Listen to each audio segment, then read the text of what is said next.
Queridos irmãos, a paz do Senhor. Quantos estão alegres por estar na casa de Deus, digam amém. Quero manifestar da minha alegria em poder servir a Deus e servir a sua igreja. E juntos, nesta noite, aprendermos as Sagradas Escrituras juntos. Eu quero convidá-los para abrir as vossas Bíblias, conforme a primeira de Timóteo, capítulo de número 2, e leremos os versículos 5 e 6, especialmente o versículo 5. Quero pedir por bondade que a igreja repita após a minha primeira leitura o versículo tão somente de número 5, primeira epístola de Paulo a Timóteo, capítulo de número 2, versículo de número 5 e 6, após a primeira leitura, eu quero pedir que a igreja recite bem forte o versículo de número 5. Quando se encontraram e podemos ler a palavra, digam amém. A você que nos assiste pela nossa transmissão ao vivo, Deus abençoe seu lar, sua casa, sua família. Eu peço a você que, como nós estamos reverentes para a palavra, você também fique aí da sua casa, de onde você estiver.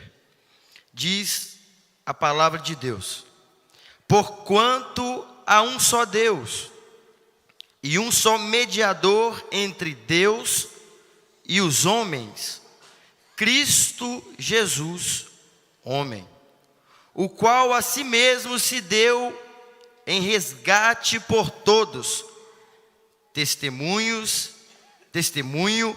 que se deve prestar em tempos oportunos. A igreja repetindo o versículo de número 5, vamos lá?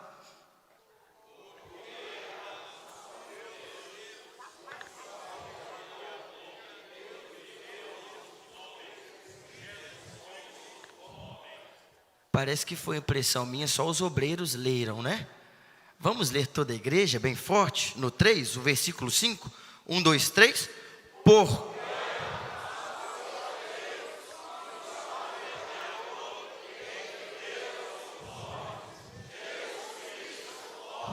Aleluia. Queridos irmãos, nesta noite nós iremos procurar aprender um pouco mais de um pilar fundamental, importantíssimo, que é o pilar Solus Christus, ou somente Cristo.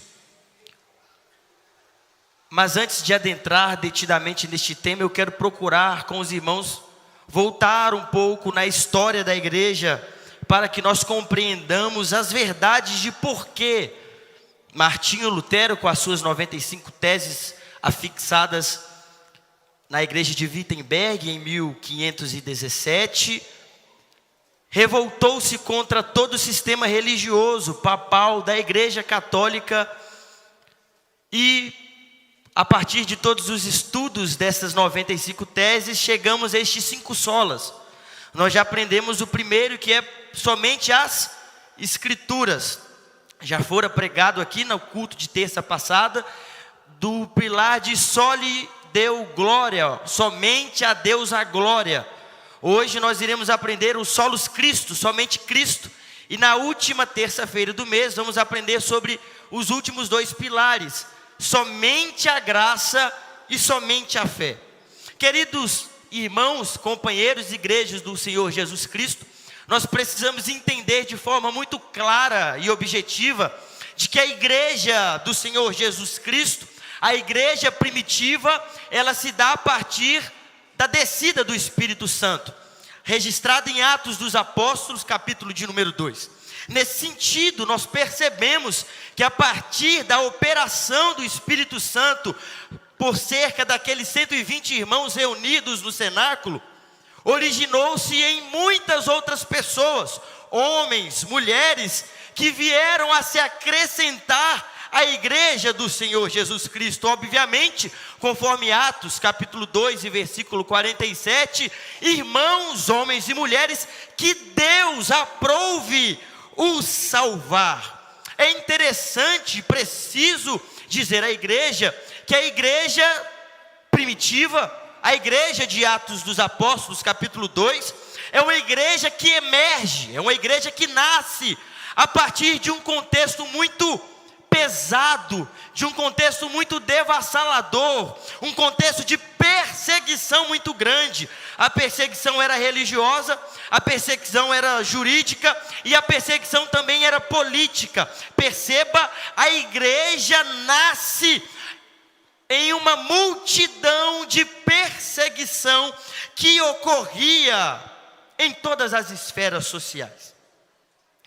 Eu preciso dizer aos irmãos também, que conforme relata os historiadores bíblicos, a igreja primitiva, os nossos primeiros irmãos que se tornaram participantes do Evangelho do Senhor Jesus Cristo, sofreram muito, sofreram muitas ofensas, muitas agruras, perseguições de morte, de ameaças.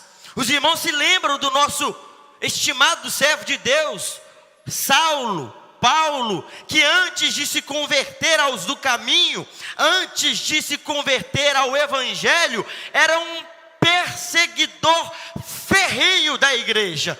É bem verdade, a partir de Atos, o capítulo 6, de que Saulo, o seu nome hebraico, Paulo, o seu nome grego, os dois a mesma pessoa, começou a perseguir a igreja de maneira gigantesca.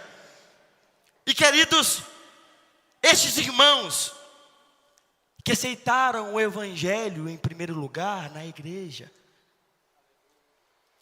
para professar o nome do Senhor Jesus Cristo, sofreram, padeceram, foram perseguidos. Paulo disse da perseguição religiosa antes de se converter, mas precisamos dizer da perseguição política, jurídica, do Império Romano. Quantos conhecem o grande imperador Nero, ou o grande imperador Diocleciano?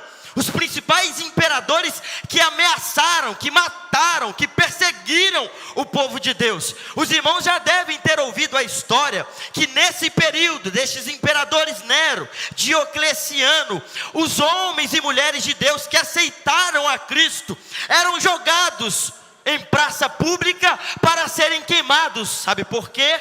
Por professar o nome de Jesus, por adorar o seu nome, por crer no Evangelho. Os irmãos bem sabem que naquela época da igreja primitiva, os primeiros cristãos eram na verdade muitas vezes jogados no grande coliseu, para ser servidos de espetáculos, de escárnios, para serem mortos, para que toda a plateia romana zombasse deles.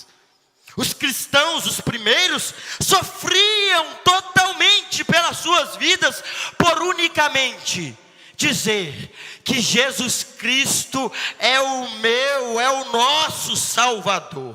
Conforme Hebreus, capítulo de número 10, versículos a partir do 32, nós verificamos que os primeiros cristãos, além de alguns padecer por morte, perseguição, diz o escritor aos Hebreus que esses irmãos perdiam posses, perdiam propriedades, perdiam títulos, perdiam tudo. Sabe por quê?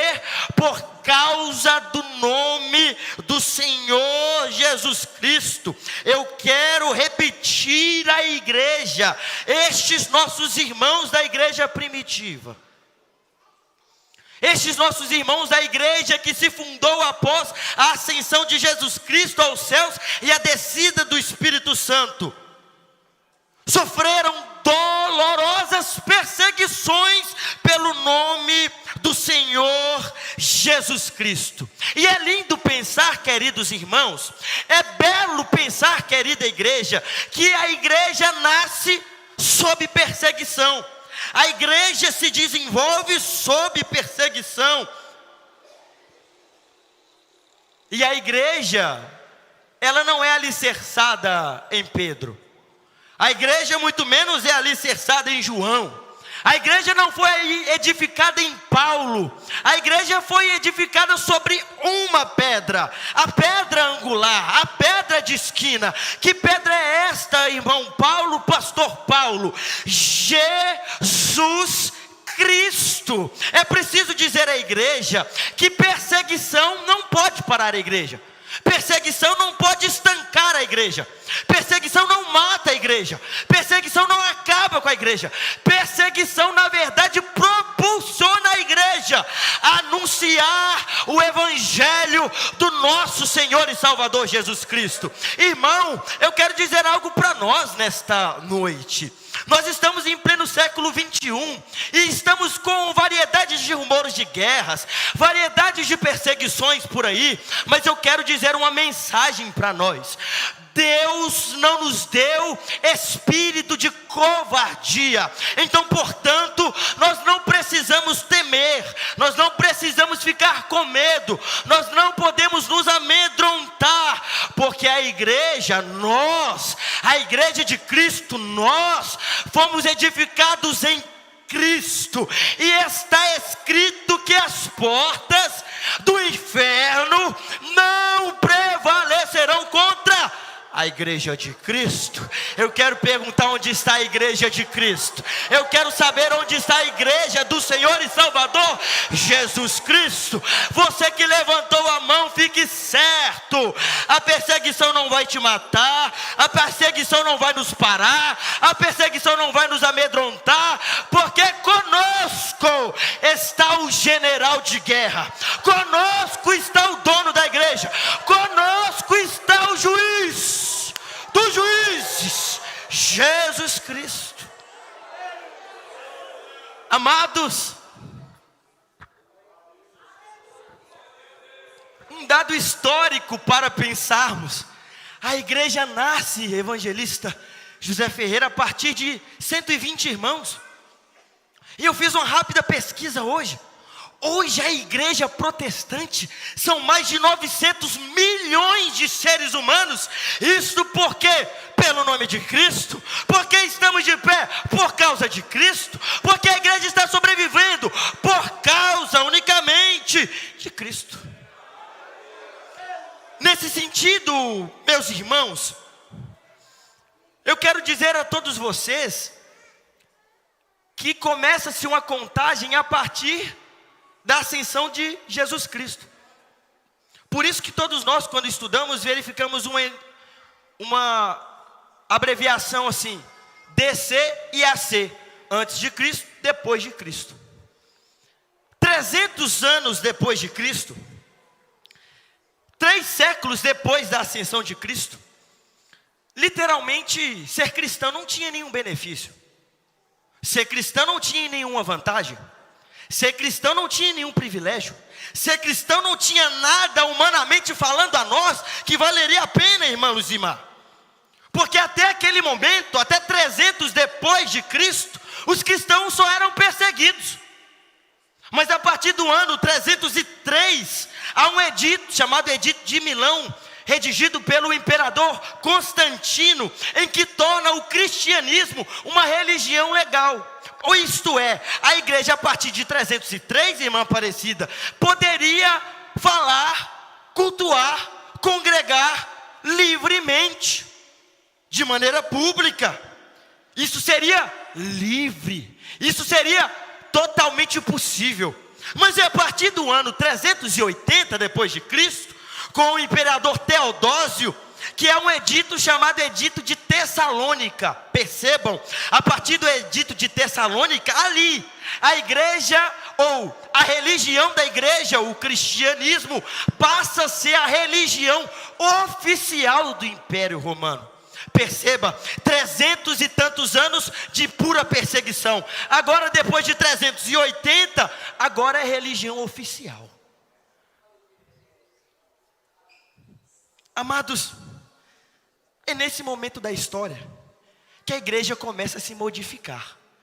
É nesse momento história que a igreja começa a sofrer mudanças. É nesse momento em que, para ser cristão, não era necessário mais haver conversão, mudança de vida, transformação de vida, abandono do pecado. Neste momento da história, 380 depois de Cristo, para ser cristão precisava só ter uma iniciativa: eu vou aderir ao sistema implantado pelo nosso imperador. E a partir de então, ser cristão se torna conveniente. Ser cristão, um pouco parecido como hoje, se torna belo. Ser cristão se torna algo lindo. Ser cristão, inclusive naquela época, pensava-se assim: vou me tornar cristão, porque os políticos, os nobres, os importantes vão me reconhecer, vão me dar títulos, vão me dar propriedades, porque agora eu professo o cristianismo. Agora, ser cristão não é mais por arrependimento, não é mais por conversão a Cristo, não é mais por amor a Deus. Ser cristão se torna uma adesão. Vem para cá, você vai ser beneficiado. Cristão, cola conosco, que agora você fazendo parte do ritual, você vai fazer parte de todo o sistema. E assim, irmãos, a igreja pura, a igreja santa, a igreja baseada na verdade, a igreja que totalmente se firma nas escrituras, começa a se perder totalmente. A igreja começa a se desviar moralmente. A igreja começa a cair totalmente. 607 depois de Cristo, um imperador chamado Focas coloca Bonifácio III como Papa Universal. Nasce uma liderança universal do cristianismo. É a partir de então que muita coisa terrível entra dentro da igreja. Porque agora não é mais baseado na verdade, na simplicidade, na comunhão, na harmonia, partir do pão. Agora não é só mais isso. Agora, olhem para mim, queridos irmãos, por favor, é algo importante para sabermos. Agora começa-se a adoração e veneração da tradição oral. Agora torna-se interessante a bula papal. Agora a regra é os concílios dos clérigos, dos monges, dos estudiosos da igreja católica. Agora entra-se dentro da igreja a adoração aos mortos. Agora entra dentro da igreja a veneração e adoração a Maria. Agora a igreja começa a se corromper biblicamente.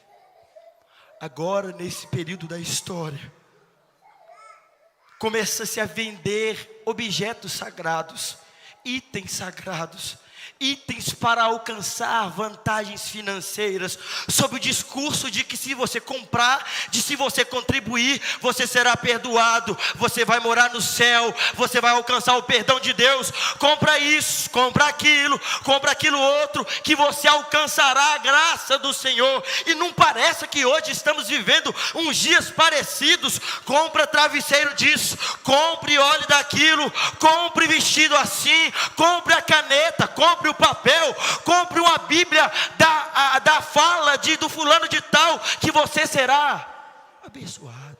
Não é assim? A igreja começa a se fundir entre Estado e igreja. Inaugura-se o purgatório, cultos às demasiadas imagens de ditos santos e santas entrando dentro da igreja. Uma depravação moral, uma depravação religiosa, financeira, uma corrupção sem vistas para ter fim.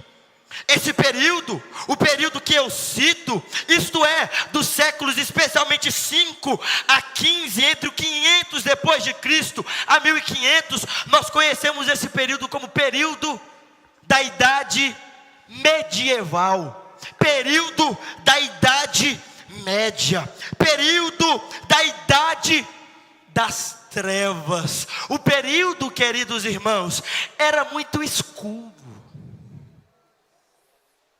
O período era muito nebuloso. A igreja que deveria ser a luz para aquela nação, ou para aqueles que estão ali reunidos, passaram a ser uns encontros demagogos, encontros para se privilegiar uns e outros. É preciso dizer à igreja, que nesse período, parecia que Deus tinha perdido o controle. Parecia que Deus tinha se esquecido do seu povo. Parecia que Deus não existia. Parecia que Deus não estava vendo o que estava acontecendo.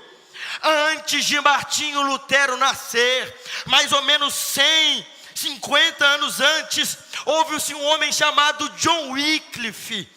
Este grande homem de Deus, o inglês, começou a ter o seguinte raciocínio: as palavras que estão nessas escrituras precisam ser acessíveis a todos.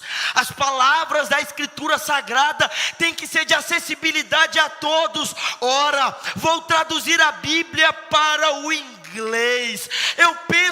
Palavras de Paulo, eu penso que um dia John Wycliffe deve ter abrido a Bíblia em João 3,16, e ele vê lá escrito: porque Deus amou o mundo de tal maneira que entregou, que deu seu Filho, para que morra por meio do alcance de todos esses. Morto por traduzir a Bíblia Sagrada. Um homem chamado Jan Hus, da Boêmia, revoltado contra o sistema papal, revoltado contra o sistema da igreja católica, revoltado contra tudo aquilo que se imperava naqueles dias, foi queimado vivo, por se revoltar contra o sistema que pregava mentiras e engano. Um homem chamado Jerônimo Savonarola, na Itália, foi um homem que era apaixonado pelos evangelhos. E ele decidiu, pastor Eduardo, começar a pregar o evangelho em uma linguagem simples, em uma linguagem audível, em uma linguagem traduzida para o italiano. A partir de então, por pregar a palavra, foi perseguido até morrer. Queridos irmãos, como eu disse, parecia que Deus não estava vendo, parecia que Deus não estava contemplando, parecia que Deus estava calado e nunca mais abriria a boca para falar. Mas enquanto acontecem esses atos precedentes, na Alemanha existia um monge chamado Martinho Lutero, um homem devoto a Deus, um homem obediente a todo o sistema papal, um homem devoto a tudo aquilo que a religião estabelecia, um homem totalmente espiritual. Diz as histórias que Martinho Lutero, pastor Irineu, era tão devoto que todos os dias, ia ele até o confessionário do padre para se confessar. Porque entendia ele que estava pecando e precisaria confessar ao padre. Mas o padre certo dia disse para ele: para com isso, Martinho Lutero. Quando de fato você pecar, você vem aqui se confessar. Porque é isso que você está dizendo todo dia, não é pecado. Era um homem devoto, era um homem que se autoflagelava, se autoagredia, se automutilava. Por quê? Porque pensava que o seu sacrifício ia encontrar graça e favor aos olhos de Deus. Mas enquanto fazia tudo isso, enquanto vivia dessa maneira, não encontrava paz, não encontrava satisfação em Cristo, não encontrava certeza que estava sendo perdoado. Quando um dia, penso eu que numa madrugada, lendo as Sagradas Escrituras, abre a Bíblia em Romanos 1:17, que diz: o justo viverá da fé. O justo viverá pela fé. O justo viverá não pelas suas obras, mas da fé. Martinho Lutero, penso eu, de fato ali teve um encontro com Deus, teve um encontro com Cristo. As palavras de Cristo não entraram somente em um ouvido para sair no outro, entraram no ouvido, partiu para o coração, descansou a sua alma, o seu espírito, e então ele estava contente com Cristo. Amados, eu preciso dizer que esse período da época era o período em que o Papa Leão X estava vigorando o seu governo. E naquele tempo a igreja passava por uma crise financeira muito grande. Tinha a reforma da Basílica de São Pedro para desenvolver-se. Tinha a reforma para acontecer, mas não tinha dinheiro. Papa Leão X resolve mandar emissários para toda a Europa, para toda a face do mundo existente. E na Alemanha, em Wittenberg, chega Johann Tetzel, um monge, que começou a pregar não salvação, que começou a pregar não o evangelho, que começou a pregar não o perdão de Deus genuíno, mas começou a pregar venda de indulgências. Pastor, o que é indulgência? Compra pelo perdão dos seus pecados, venda de perdão de pecados. Não entendi, pastor, como que funcionava? Chegava o emissário, chegava o Johann Tetzel e dizia: olha, a partir do que você der, o Papa vai emitir um perdão para você. A partir do que você puder dar, o Papa pode te perdoar desde o seu nascimento até o término da sua vida. A partir daquilo que você puder dar em dinheiro, será você perdoado, será você perdoada, será você eternamente perdoado e morarás no céu. Aqueles que estiverem mortos sairão do purgatório e pularão para o céu. A partir do quê? Dinheiro. A partir do quê? Grana. A partir do quê? Money. A partir do quê? Riquezas para a igreja católica. Eu quero convidá-los a pensar: será que não estamos precisando de uma nova reforma? Porque tem muitos aí que agora a bênção, a conquista da profecia, até mesmo a profecia, tem que pagar para receber. Não é assim? Para ter um encontro com Deus, tem que dar um pix. Já ouviu falar nos profetas do pix? Agora, para você de fato ter uma comunhão com Cristo, você tem que liberar uma graninha. Irmãos, cuidado. Isso não vem do Senhor. Irmãos, cuidado. Isso não vem do céu. Pastor, por que o senhor está repetindo isso? Aqui dentro só tem assembleianos. Conheço eu assembleianos que compram itens sagrados para alcançar o favor de Deus. Que isso, pastor? É mesmo? Verdade. Tem crente das nossas igrejas que compram utensílios, compram objetos, compram óleos, compram coisas que vão dar para eles algo de fato com Deus. Mas a verdade é que estas coisas não salvam ninguém. A bem da verdade é que o povo de Deus está sendo enganado por muitos falastrões aí fora. Igreja, cuidado com o que ouves.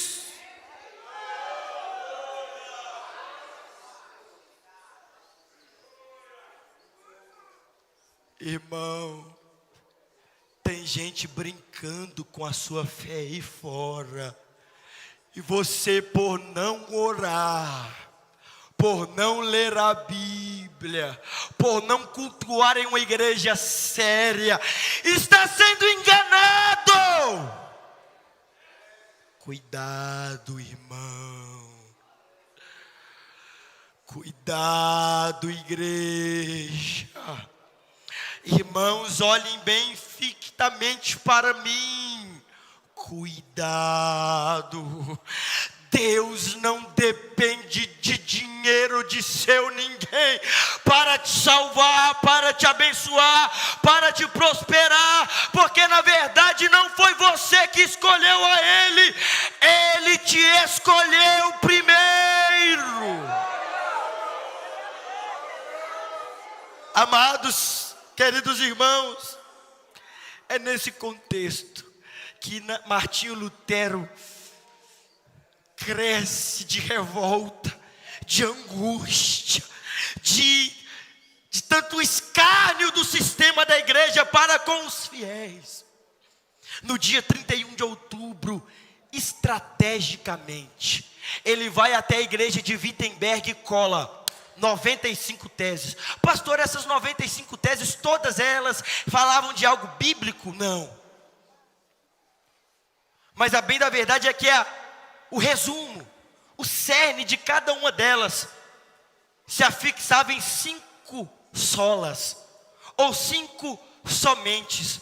A título histórico, pastor, por que Martinho Lutero fixou no dia 31 de outubro? Te explico. Dia 1º de novembro é conhecido como dia de todos os santos. Na igreja naquela época, iam para o mural da igreja para acompanhar todas as notícias. Penso eu que não foi em vão. Penso eu que, cheio do Espírito Santo, ele pensou: todos virão aqui e eles saberão as verdades de Deus para nós. Amados, diz os grandes expoentes bíblicos que após a descida do Espírito Santo, a reforma protestante foi o maior evento da história da raça humana. Por quê? Porque na verdade a reforma gritou, a reforma protestante apresentou, a reforma protestante quis dizer: nós não estamos inovando com nada, nós estamos voltando para aquilo que é sagrado, para aquilo que é puro, para aquilo que é santo, para aquilo que é verdadeiro. A reforma protestante não foi um desvio, a reforma protestante na verdade foi um retorno. Retorno para quê, pastor? Retorno de sola escritura, somente a autoridade da Bíblia. A Bíblia não falha, a Bíblia não erra, a Bíblia não perde, a Bíblia não se passa, a Bíblia não precisa traduzir, a Bíblia não precisa ser reescrita. A Bíblia é a palavra de Deus, a Bíblia é a boca de Deus. Retorno para a autoridade da graça. Irmão, eu quero rapidinho a graça de Deus. Irmão, a graça significa favor imerecido. Você não mereceria, eu não mereço, nós não mereceríamos, mas Deus achou graça em nós. Isto é dizer, e eu preciso repetir: irmão, larga de ser besta. Irmão, larga de ser bobo. Irmão, acorde. Deus te escolheu antes da fundação dos anos, dos mundos, dos mares. Deus te viu primeiro, Deus te achou primeiro, Deus te encontrou primeiro. Não foi você que o encontrou, não foi você que pela sua bondade achou. Deus te viu quando ninguém te viu. Somente glória a Deus.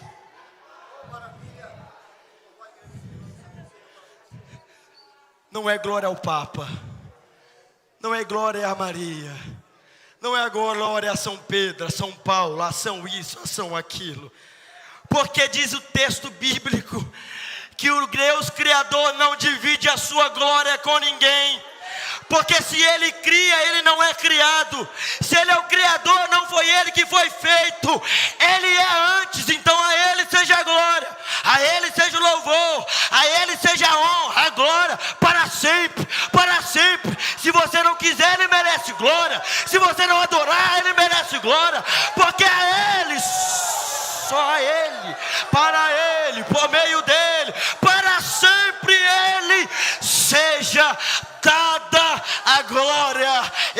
momento histórico às vezes nos faz dissipar, mas você já deu um glória a Deus para o Senhor, você já o honrou, você já adorou, porque Ele está aqui te vendo.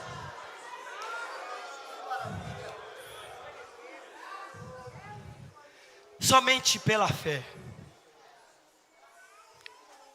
não é pelas suas obras. Irmão, eu não sou grande. Irmão, você não é suficiente. Irmão, você não pode. Irmão, você não é. Mas pela fé em Cristo, nós somos perdoados, nós somos agraciados, nós somos perdoados. Graça de Deus, pela fé em Cristo Jesus. Meus amados, perdoe-me, porque precisamos falar um pouco da história. Diz um pensador assim, que quem não sabe a sua história vai cometer os mesmos erros. Então nós estamos aqui aprendendo juntos. E eu quero, junto dos irmãos, me focar agora no pilar de hoje: somente Cristo. Diga comigo: sola Christus. Agora as duas expressões latinas, sola Christus, ou melhor, solus Christus. Não, está fraco, vamos lá no 3, 1, 2, 3, solus Christus. Maravilhoso. A expressão solos é somente, unicamente, indispensavelmente. E a expressão Christus do latim significa Cristo. E eu quero começar a nossa meditação no texto. Abra a sua Bíblia, irmão. 1 de Timóteo, capítulo de número 2, e versículo 5. Vamos ler todos. Vamos lá bem forte, em uma só voz. Vamos lá no 3, 1 Timóteo capítulo 2 e versículo 5. Nós vamos gritar bem forte esse texto. Vamos lá, 1, 2, 3, 1, 2, 3.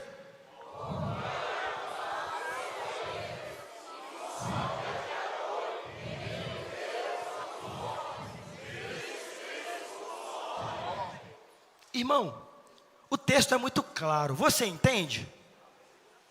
Só há um mediador, só há um conciliador, só há um acesso. Vou melhorar.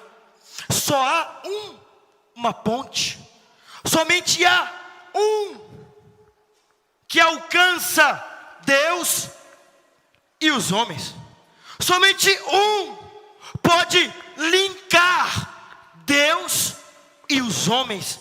Este um é Jesus Cristo, 100% homem, 100% Deus, 100% homem, 100% Deus. Somente, só unicamente Jesus Cristo faz isso em nós. Eu quero compartilhar com os irmãos uma ilustração muito linda, e os irmãos sabem que eu não tenho esta mania, mas eu quero compartilhar com os irmãos isto. Olhem para mim, queridos irmãos, só há um mediador entre Deus e os homens. Quantos estão vendo essa escada? Diga para mim que sim. Essa aqui, ó. Estão vendo essa escada? Vamos imaginar, amados, que onde eu estou aqui é tão somente a terra. Nessa escada há um percurso para se chegar no céu, ilustrativamente. Agora abra a sua Bíblia comigo. Gênesis, capítulo de número 28, versículo 12. Olha o que diz. Olha o que Jacó sonhou. E sonhou, eis, posta na terra uma escada. Repita comigo: uma escada. Essa escada, cujo topo atingia o céu, e os anjos de Deus subiam e desciam perante ela. Que coisa linda! É o que o próprio Cristo afirma no Evangelho segundo escreve João, capítulo de número 1, versículo de número 51. Abra a Bíblia, por favor. Olha que coisa maravilhosa Deus está nos apresentando nesta noite. Olha o que diz o texto sagrado, conforme João, capítulo 1, versículo 51. E acrescentou, dizendo Jesus: em verdade vos digo, que vereis o céu aberto, e anjos de Deus descendo e subindo sobre o Filho do Homem. Quem era a escada que Jacó sonhara? Quem era a escada que Jacó teve a visão? Era Jesus Cristo. Ele entendia que enquanto ele subia a escada, enquanto os anjos subiam pela escada, os anjos subiam e desciam. Por quem, pastor? Jesus Cristo. A Bíblia está querendo nos dizer e informar uma outra alusão. Jesus é a escada que nos leva ao céu. Jesus é a escada que nos dá acesso a Deus. Oh glória, oh glória. Jesus, Jesus conecta a terra com os céus. Jesus, Jesus, Jesus, Jesus. Queridos irmãos, somente Cristo, porque somente Cristo dá acesso, somente Cristo promove acesso, somente Cristo media, somente Cristo vai, somente Cristo apresenta. João capítulo 14, olha que lindo, olha que lindo, irmão, olha que coisa especial. Não se turbe o vosso coração, credes em Deus, credes também em mim. Na casa de meu pai há muitas moradas, se não assim não fora, eu não vos teria dito, pois vou preparar-vos lugar. E quando eu for, quem está dizendo é Jesus, e vos preparar lugar, quando eu for e vos preparar lugar, eu voltarei, vos receberei para mim mesmo, para que onde eu estou, estejais vós também. Jesus Cristo é quem prepara, Jesus Cristo é quem volta, Jesus Cristo é quem recebe, Jesus Cristo é quem prepara, Jesus Cristo é quem volta, e Jesus Cristo recebe no céu. Irmão, eu estou querendo te afirmar algo: só Jesus pode fazer na sua vida o que ninguém pode fazer. Pastor, o que é isto? Céu, céu, céu, céu, céu, céu. Só Jesus leva para o céu. É importante, é maravilhoso. Irmão, olhe para mim.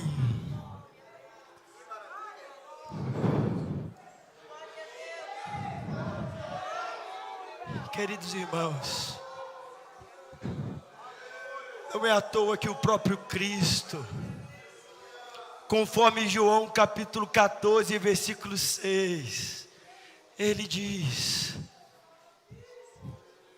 eu sou. Jesus diz: eu sou. Jesus quem diz: eu sou o caminho, a verdade e a vida. Jesus está dizendo: não é eu e Maria, não é eu e o Papa, não é eu e o pastor, não é eu nem os poderes humanos.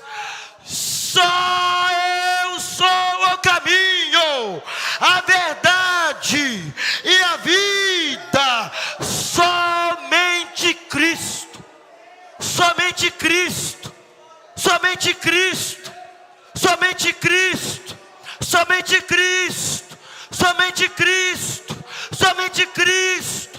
somente Cristo. Pastor, por que de tanto Cristo? Porque só Cristo, unicamente Cristo.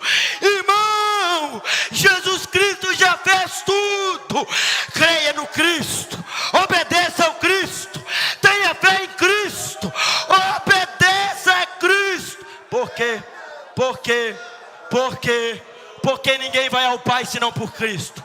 Ninguém vê a Deus o Pai senão por Cristo. Ninguém vai para o céu senão por Cristo. Ninguém é perdoado senão por Cristo. Porque Cristo é a escada, Cristo é o caminho, Cristo é a vida, Cristo é o perdão, Cristo é a porta, Cristo é a salvação, Cristo é a graça, Cristo é o início, Cristo é o meio, Cristo é o fim, Cristo é tudo, Cristo está aqui, Cristo está em nós. Cristo, sote calabachuramana. Irmãos, estamos nos preocupando com muitos, mas Cristo,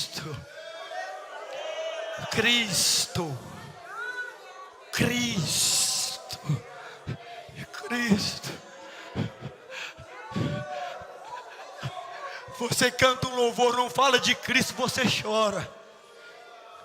Você vem para a igreja, faz isso, aquilo, não falam de Cristo, você deita e chora. Agora o nome de Cristo, muitas vezes ninguém quer saber, porque muitas vezes Cristo não quer abrir a porta de emprego. Às vezes Cristo não quer abrir a porta da casa. Às vezes Cristo não quer abrir a porta do carro. Às vezes Cristo está te testando para ver onde você vai. Mas Cristo se importa conosco.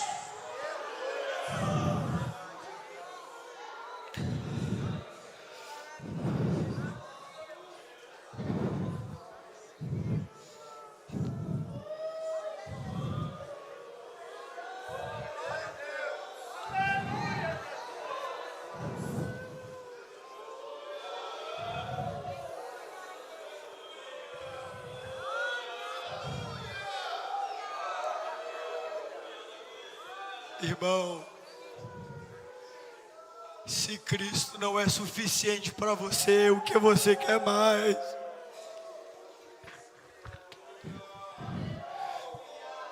Se Cristo não é suficiente para nós queremos o que mais? Irmão, Ele desceu do céu para nós. Ele tornou-se a escada e desceu. E muitos não estão nem aí com isso, inclusive crentes. Mas eu quero dizer algo para você. Talvez você não vai alcançar a sua maior riqueza que você almeja. Talvez você não vai alcançar o maior benefício que você quer. Talvez você não será aposentado pelo INSS. Mas Cristo morreu por você para te dar um céu, irmão. Isso você não faz. Isso nós não podemos, obreiros. Eu não sou o Cristo. Vocês não são os Cristos. O Verbo se fez carne e habitou entre nós. E muitos rejeitaram a pedra. Abra sua Bíblia comigo. Eu começo a finalizar. Atos dos Apóstolos, capítulo de número 4. Bendito seja Deus. Glória a Deus nas alturas. Então Pedro, cheio do Espírito Santo, Atos 4, versículo 8. Então Pedro, cheio do Espírito Santo, lhes disse: autoridades do povo e anciãos, visto que hoje somos interrogados a propósito do benefício feito a um homem enfermo, de modo porque foi curado. Tomai conhecimento vós todos e todo o povo de Israel, de que em nome de Jesus Cristo, o Nazareno, a quem vós crucificastes, e a quem ressuscitou dentre os mortos, sim, em seu nome é que este está curado perante vós. Este Jesus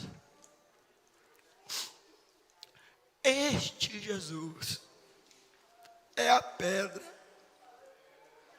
rejeitada por vós, os construtores, a qual se tornou a pedra angular. E Pedro finaliza dizendo nesta frase: e não há salvação em nenhum outro, porque abaixo do céu não existe nenhum outro nome dado entre os homens, pelo qual importa que sejamos salvos.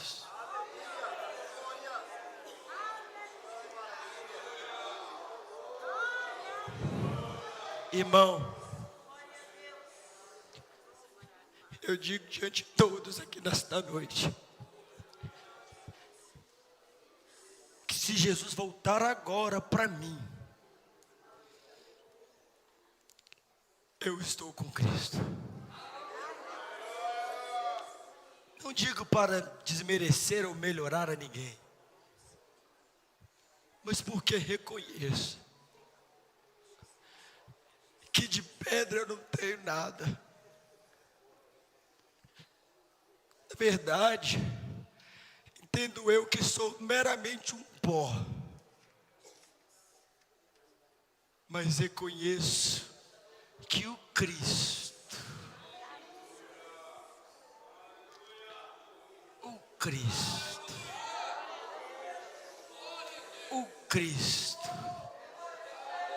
me salvou.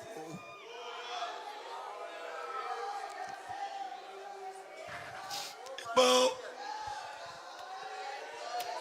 lembra de quem você foi, irmão. Lembra de quem você era, irmão. Lembra do que você fazia, irmão. Ninguém dava nada por ti, mas Cristo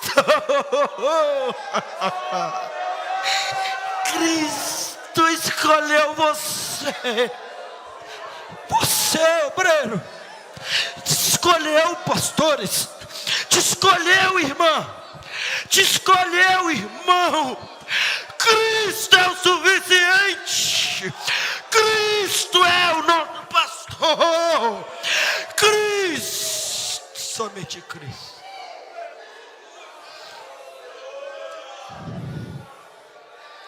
A Assembleia de Deus, há mais de 100 anos, tem um quadrilátero que diz: só Jesus salva, só Jesus cura, só Jesus batiza no Espírito Santo, só Jesus voltará para buscar os teus filhos. Fique de pé, você que está feliz com Cristo. É somente Cristo, é somente Cristo, é somente Cristo. Não é Cristo e o pastor, não é Cristo e Maria, não é Cristo e o Papa, não é Cristo a igreja, as suas bulas, as suas tradições, não é Cristo e todos os outros santos. É Cristo, é Cristo, é Cristo, é Cristo, é Cristo, é Cristo, é Cristo, é Cristo, Cristo, Cristo, Cristo, Cristo, Cristo é a causa da igreja. Não se esqueça de Cristo.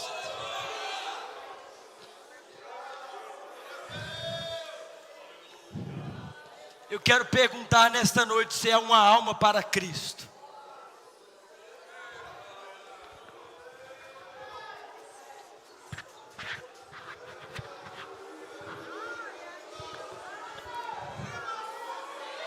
Cristo quer te salvar. Cristo quer te libertar. Cristo quer te fazer um novo homem, uma nova mulher. Cristo quer fazer o sobrenatural em você. Cristo, alguém para Cristo.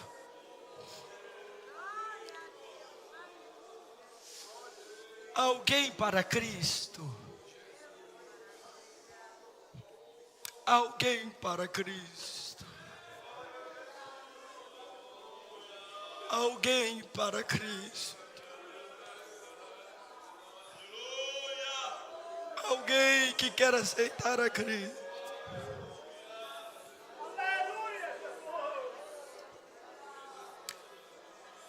Eu quero orar, irmãos.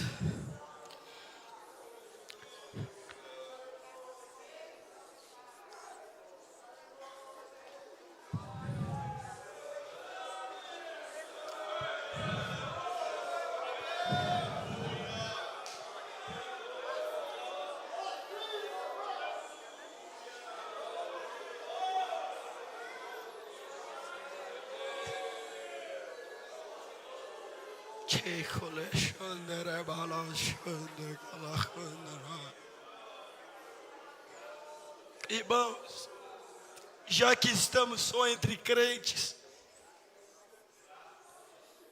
essa igreja poderia estar lotada de pessoas assentadas para ouvir sobre Cristo. Mas Deus trouxe você aqui, irmão. Irmão, reconheça mais a Cristo. Ame mais a Cristo. Seja um exemplo de Cristo. Viva os mandamentos de Cristo. Ame a Cristo. Pare de fofocar de um, de outro e fale de Cristo. Fale de Cristo. Anuncie a Cristo. Seja embaixador de Cristo. Fale incansavelmente de Cristo, porque o mundo não precisa de mim e de você, precisa de ouvir de Cristo. Pare de falar de si próprio, irmão. Fale de Cristo. Vamos orar. Já vamos impetrar a bênção apostólica. Nosso relógio está um pouco atrasado, mas o meu é 8h57. E eu quero orar com a igreja. E se porventura, irmão,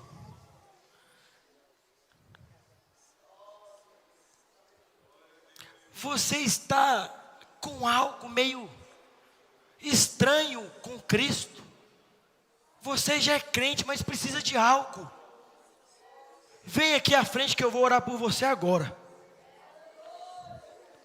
E os obreiros, que quando chegarem alguém, se chegar, se não chegar, eu oro mesmo assim.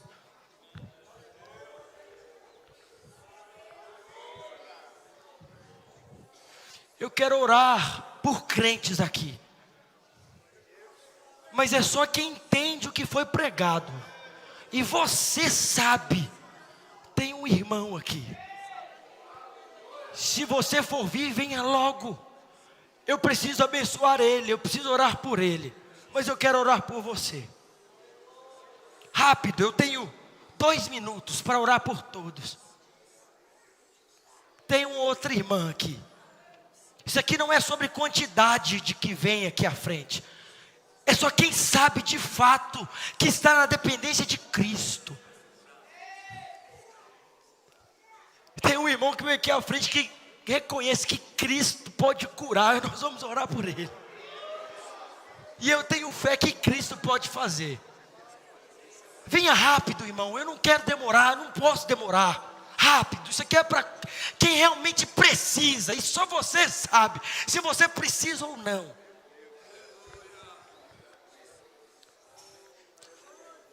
Vem correndo logo, irmão.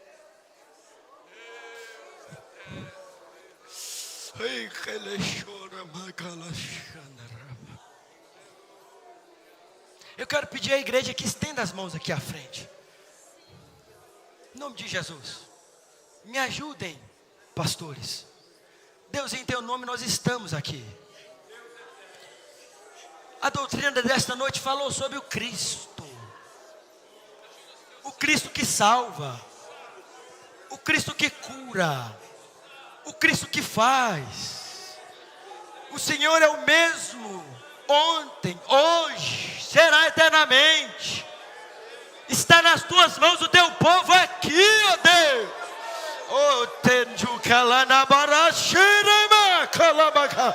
Senhor, desce virtude sobre este homem. Senhor, cura este homem para a glória e honra do teu santo e único nome. Abençoa o teu povo. Tu sabes por que vieram aqui à frente. Tu sabes por que vieram aqui neste lugar. Tu sabes a causa. E o Senhor é o que resolve. O Senhor é o que muda. O Senhor é o que faz. O Senhor é o que realiza. Porque o Senhor é tudo em nós. O Senhor faz tudo por nós. O Senhor faz o que eu não faço. Entra onde eu não entro. Realiza o que eu não realizo. Porque o Senhor é. O Senhor é. O Senhor é. O Senhor é. O Senhor faz. O Senhor é Deus. O Senhor é o Cristo. Deus, eu abençoo o teu povo nesta noite. Eu peço, Cristo, eu peço, Senhor,